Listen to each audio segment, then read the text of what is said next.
పూట తగిలించాలి. ఎవరైతే మంగళవారం పూట రాత్రి సమయంలో ఎరుపు రంగు వస్త్రంలో ఉప్పును మూటగట్టి ఇంటి ముందు తగిలించి మర్నాడు బుధవారం ఆ ఉప్పు తీసేసి ఏదైనా చెట్టు మొదట్లో పోస్తారో వాళ్ళకి ఆ వారం మొత్తం పట్టిందల్లా బంగారం అవుతుందండి. ఈ ఉప్పు చిట్కా అనేది అంత అద్భుతంగా పనిచేస్తుంది. అలాగే మంగళవారం ఇంకొక చిన్న చిట్కా కూడా పాటించండి. అదేంటో తెలుసా? మంగళవారం రోజు ఒక గాజు పాత్రలో నీళ్లు పోయండి. ఆ నీళ్లలో ఈ సముద్రపు ఉప్పు వేయండి. వేసి ఇంట్లో ఉంచండి. ఆ ఉప్పు కరిగిపోతూ ఉంటే మీకున్న సమస్యలన్నీ కరిగిపోతాయండి. అంతటి శక్తి ఉప్పుకుంది. అంతేకాదండి, అసలు లక్ష్మీదేవి మీ ఇంట్లోంచి బయటికి వెళ్ళిపోకుండా ఉండాలంటే ఏం చేయాలో తెలుసా?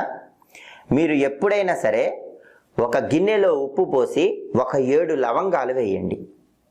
7 లవంగాలు వేసిన తర్వాత ఆ గిన్నె పట్టుకుని ఇల్లంతా తిరగండి. అలా తిరిగిన తర్వాత